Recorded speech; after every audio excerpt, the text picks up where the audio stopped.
Hi, this is Datta Khalsa, and welcome back to another episode of BTS Presents Community Cafe. We are sitting here in the aftermath of some rather significant events that went down last week with the Ross Camp, or Gateway Camp, depending on what you refer it to. And as I understand, it was officially closed down on Thursday, and I have two advocates. Friday is when the final people were out, and I have two very vocal advocates for the homeless community and just the right to live community for want of a larger spectrum. So you have Robert Norse, who's a well-known fixture at city council meetings for the last 20 plus years, and Alicia Kuhl, who helped file the suit to keep the camp at least going for a little while longer. So thank you both for joining us. And I guess to kick things off, you've been in the headlines more lately. So can you speak a little bit to what was the nature of the lawsuit? What was the basis of your taking it to, I guess, the judge in San Jose who gave a stay for a couple weeks? Sure. Well, the lawsuit essentially had two different parts. There's an underlined part of the lawsuit, which is on the 8th and 14th Amendments. We believe that the city of Santa Cruz has violated people, specifically the homeless population, in regards to that. And the TRO portion of the lawsuit, as you may know, stands for Temporary Restraining Order. And that was to prevent them from closing the Ross Camp because of the imminent harm that is going to come to the people that were living there due to the fact that the city of Santa Cruz doesn't have alternative available shelter options. So we were basically trying to prevent the closure of the camp to stop people from facing the harm that they're actually currently facing right now. So how are you seeing that since it's closed down? I know there was a camp, I guess, in River Street that was the Salvation Army was going to be operating, and a couple of others. So if you gave percentages of that population, were there, about 150 people at Ross Camp? Or there were over 200 people at the Ross Camp. Okay. And so where have most of those ended up, if you had to? Well, I went today and I visited 1220 River Street Shelter. There's 40 people there. I don't know how many people went to the VFW, but if we do the math, that leaves a lot of people who went back out into, basically I'm calling it wherever, because that's anywhere from they slept under the bridge to they went back out to the Poganips. Some people are down Highway 9. I know Maggie slept in her car last night. So.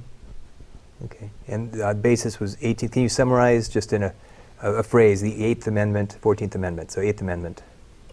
Well, I've been working with the attorney on those issues, so I don't want to be like exactly specific and give too much about the lawsuit and what exactly we're saying that they violated. Okay. But it's it's everything from getting rid of people's belongings to camping citations, trespassing citations in lieu of a camping citation. There's a variety of different things. Okay, and this kind of ties into some of the history of your work with Food Not Bombs, and you had mentioned an organization called Swap Soup Without a Permit, which for me kind of brought back memories of Alice's Restaurant, or so it seems like if you put a camera with the right director behind it and shine a light on some of the absurdity of these interactions between authority and then the individual who has picked a different path than what society can really make room for. I mean, how does this parallel some of those experiences for you? Well, I'm with HUFF mainly. That's Homeless United for Friendship and Freedom. We talked a bit about Food Not Bombs because we're hoping that a Food Not Bombs guy will show up for this. He's busy feeding people and then breaking down the work that he does every weekend. He's feeding something like 100 people tonight, right? More than that. Yeah. Well, it depends. At the beginning of the month, it's usually less because people have a little more resources at the beginning of the month. But so you founded HUFF, right? Yeah, co-founded it. Co-founded. Yeah. How long ago? 1988. Okay. Yeah, it's concerned with the civil rights of homeless people. I don't claim to advocate or represent any homeless people at all. I'm not homeless. but I'm concerned about people's rights who are homeless and who are poor and there are a lot of people in town who are, about to be homeless because of the massive rent increases that are happening without any kind of real response from a city council who actually was elected to do something about that, but has turned tail on that issue, unfortunately. So, and my current interest, well, by the time this is aired, it'll be perhaps history, the issue of the Ross camp as a camp. But what's happened is all the homes of several hundred people have been destroyed. They have been forced to leave their possessions. They will not really be able to reclaim them. They've been put into a situation outside where they're unsafe and where the police are regularly harassing them. And I speak because today I went around trying to get declarations from a number of people who are now camped outside Ross Camp. Ross Camp, at the time of this filming, is fenced off. And it's all people's possessions there. The chief of police and his rangers and police drove people away on Friday, May 3rd. And fenced them out. He said they could come back for 3 hours, 3 days later, but they have no place to really take their possessions. The only kind of storage, as you were saying, Alicia, is in very constricted, limited programs. So like such the as warming center? The warming center isn't a city program and it isn't open. That's open in the winter on a very limited basis. And it's run privately by a Good Samaritan and activist Brent Adams. Brent Adams, he has a storage facility at the end of Felker. That is open, yes, Yeah. and that's something the city should have been doing for years, and has actually snubbed Adams as he's done this. Now I think they've gotten a little more cooperative because with the huge number of people appearing who are homeless all over the town, it's becoming obvious that you can't simply ignore them or send in the police to say you can't be here, go away, here's a ticket to your home elsewhere, with the assumption that they have a home elsewhere. And it's not a life choice, because I seem to hear that in your voice. You're saying some people choose this. Some people do, I suppose, for a period of time, Yeah, I mean, When you're young, maybe, you want to travel around. well, Michael Sweat, for example, his words to me were, for 26 years, he's been homeless by choice. So some people claim it by choice. Certainly, there's different circumstances, different social forces, or, different just economic situations that obviously force people into it against their will. But It's housing, primarily housing, rents, medical care, job flight. And then you have conditions that develop when you are homeless. It's pressure on you. So you may develop addictions, you may break down, you may get assaulted and develop medical conditions, or because you can't treat yourself well. And so the real issue for the city here is, since you have people who are in this situation, and then they provide their own shelter, because they began to do that at Ross, because they were essentially, I was going to say, shoveled there, directed there, pressured to go there by Chief Andy Mills of the police department, who, he didn't want to see them sitting downtown in public spots. And the city, under Susie O'Hara and Tina Scholl and Martine Bernal, our powerful city manager, closed the camp that they've now reopened. They closed it last October. It was a smaller camp, but it sent even more people out into the streets with even less shelter over the winter. yeah, I think the budget on that was something like $80,000 or $90,000 a month. Ridiculously expensive. Yeah. And yet at the same time, the city council is refusing to consider what we call encampments that might be used, emergency encampments that really are necessary. You see them in refugee populations.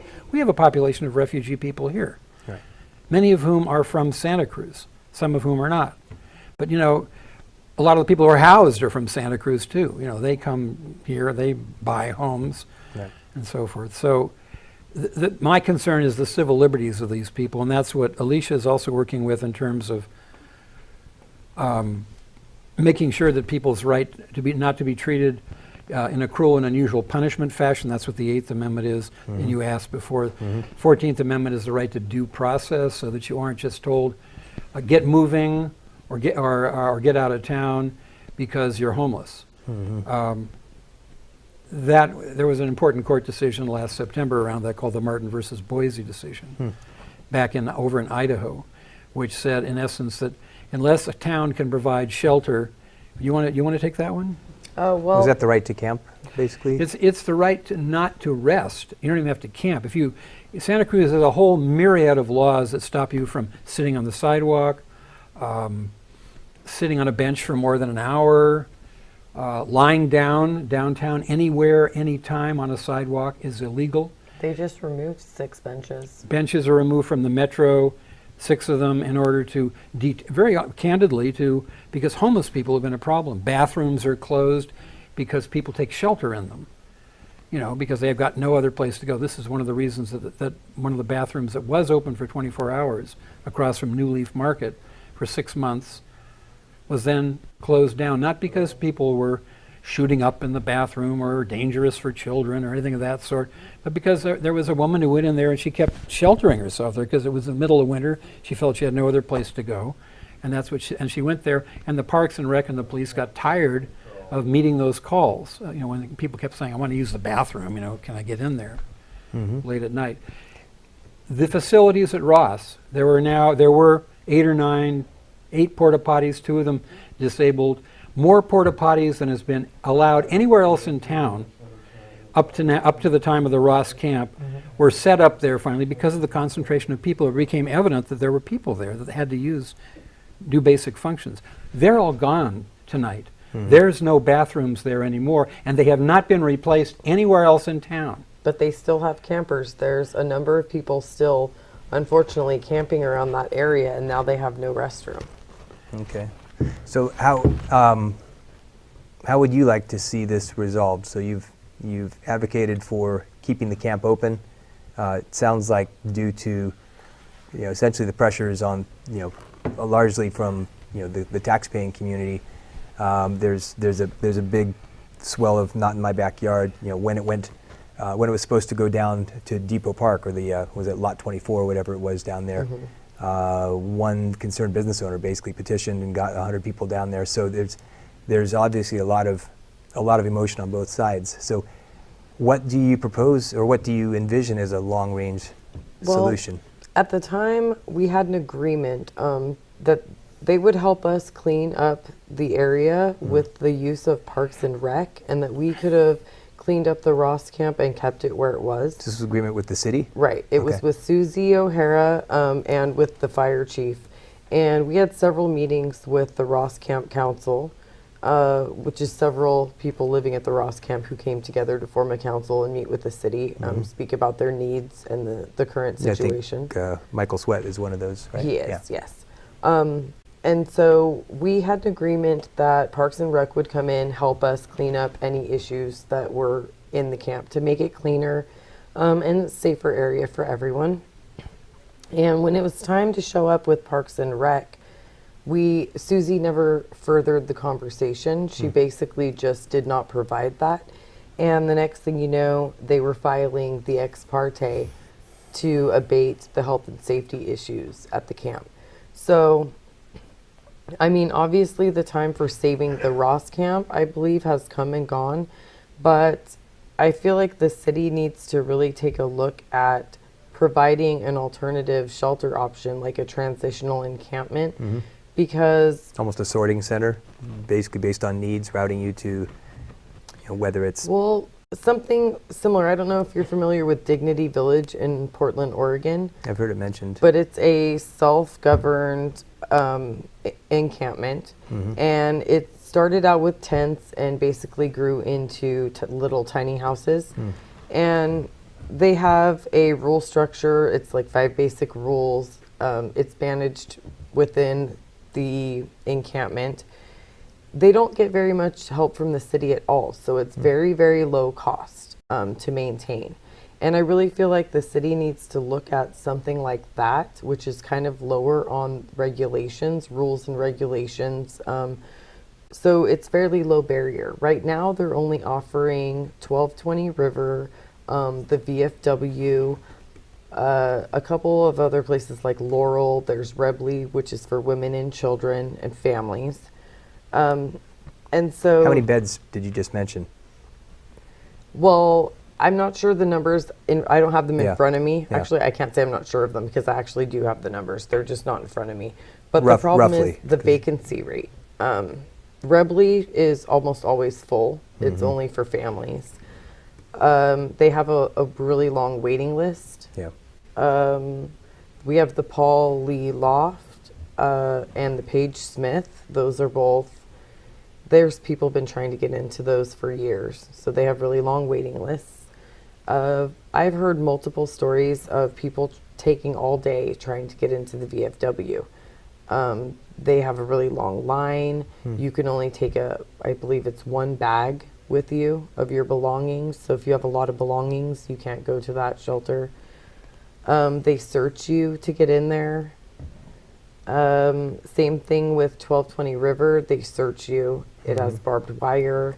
You're not allowed freedom of coming and going. This really does resemble a refugee camp more than... Right. You can only leave via a shuttle that is provided there. So if you needed to walk out, you cannot walk out.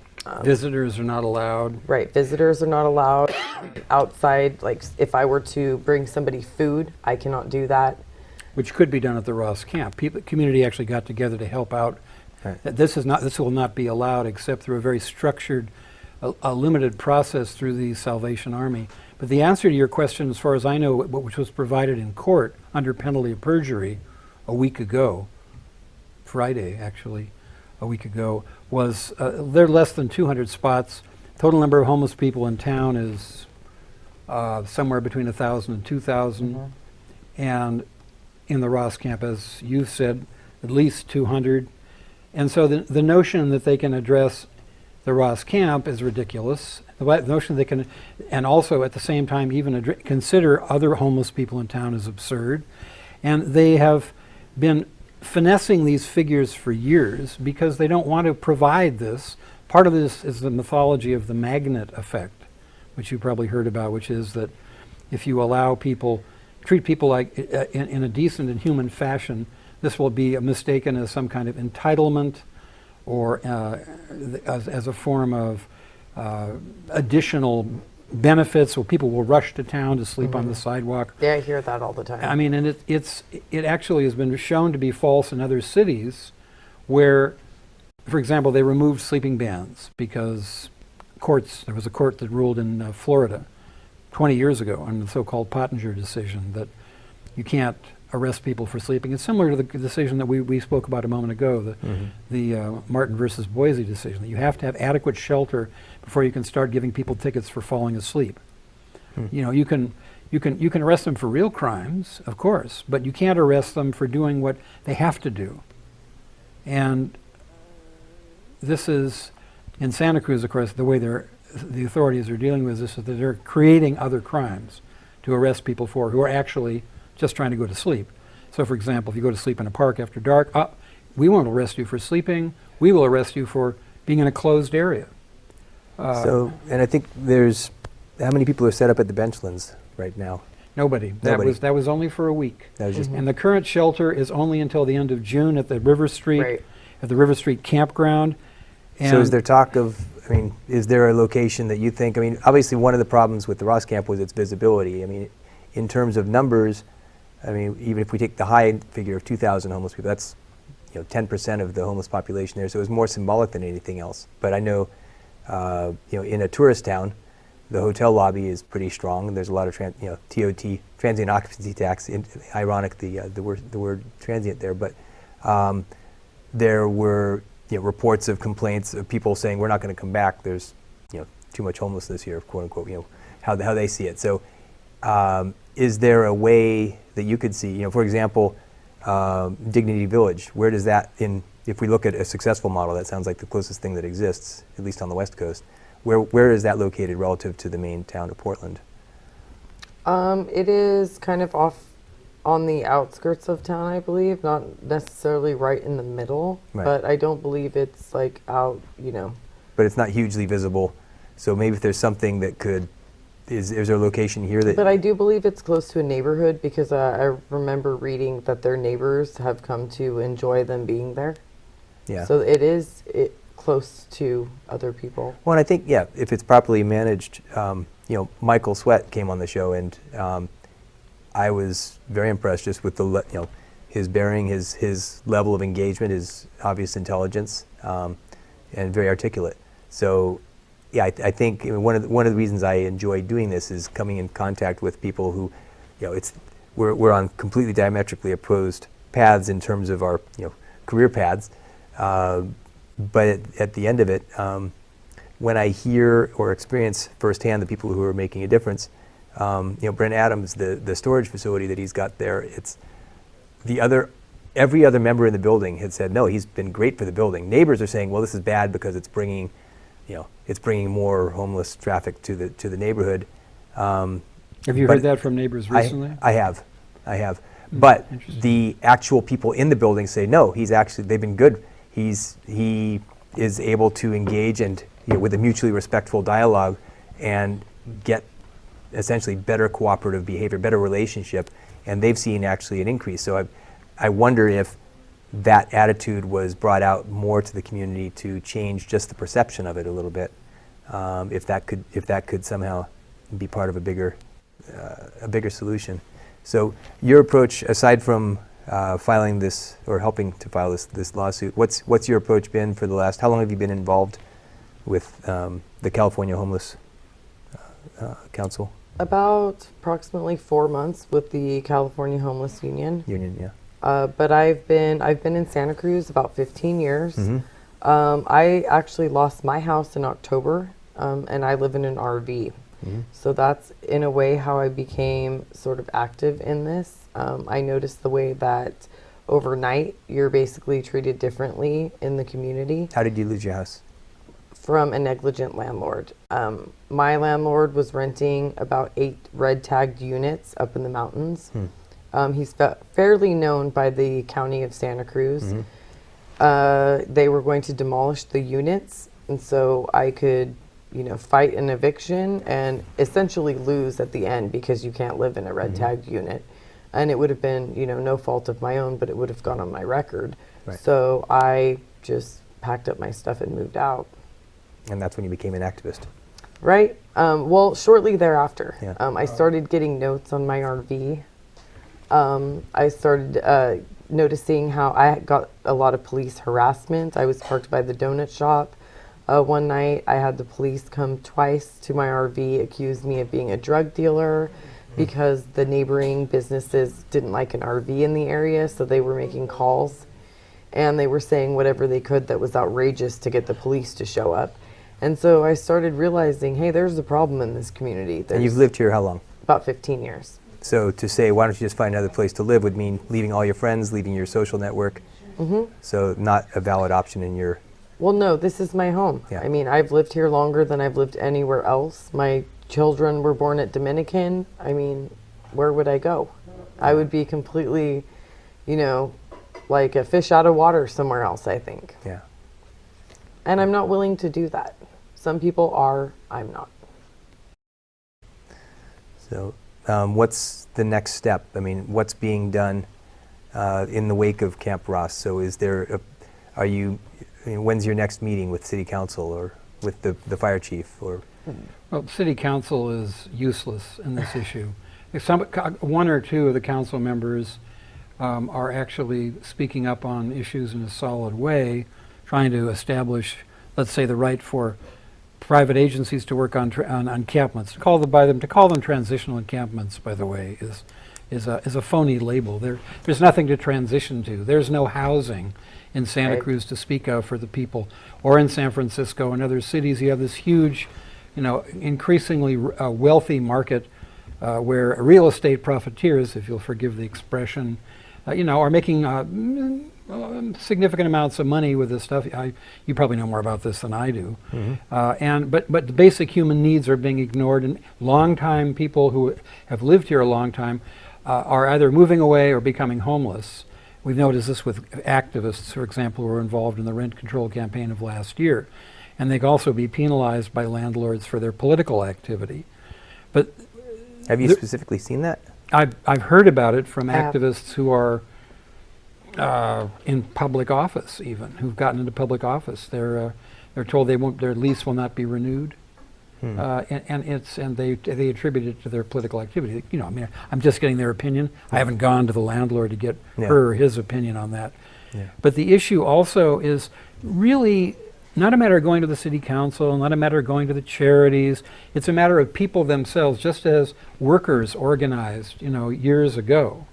just as women organized, in the 60s and 70s, just as African Americans and Chicanos organized. The people that are oppressed, and homeless people in this city are oppressed, have to organize themselves, which is very hard to do. It's more tempting to believe stories that you hear from city officials that we'll give you this program, here's a voucher, we're working on this particular shelter. But in fact, your real friends are the people that are really in the same situation you're in. I think someone like you, Alicia, who is essentially taking matters in your own hands as opposed to necessarily expecting a handout, I like your approach of looking actively for a solution or being a part of a solution. So, I mean, if we were to outline a solution over the next year, I've heard of there's some amount, was it $2 million or something like that, that's been earmarked for use in the next 2 years. City and county governments. Right. So is there any evidence that that's actually getting routed towards these issues? Well, I believe that might actually, and I could be wrong, but already accounted for the navigation center that they're trying to do. I think a 1 million of it is. Right, I'm not sure how much of it is, but the problem with this is you have cities essentially taking large bites. They're seeking funding, but the money that isn't getting to the people that it's supposed to get to. The services aren't getting to the people. So how do you propose that could happen? Well, Ross Camp created its own services, for instance. They weren't the best, but they served a larger number of people than the city has ever served in its shelters. If you want to look at it realistically, Ross Camp had a community of 200 people, and they helped each other. They provided for each other to some extent. I mean, there were some problems too, but far less people died in that situation than, let's say, died in isolated circumstances throughout the city the previous year. So there were five, 6 deaths at Ross Camp? Right, over a period of 4 or 5 months. Okay. Right, there were 5, but they were not all overdoses either. I believe 2 to 3 of those were drug related, and the other were natural causes. One of them was an asthma attack. Mm-hmm. And so compare that to, let's say, the population of 2,000 countywide. How many deaths, say, last year? There were 55 deaths last year, I believe. That seems pretty much in line. It's just these were visible. If my math is right, that's almost the exact same percentage. That would be, if you're doing 55, that's like 20, 22, in a 6-month period. We had 5. Mm-hmm. So I'm not sure. That actually would be higher than if it's 5 out of the 200.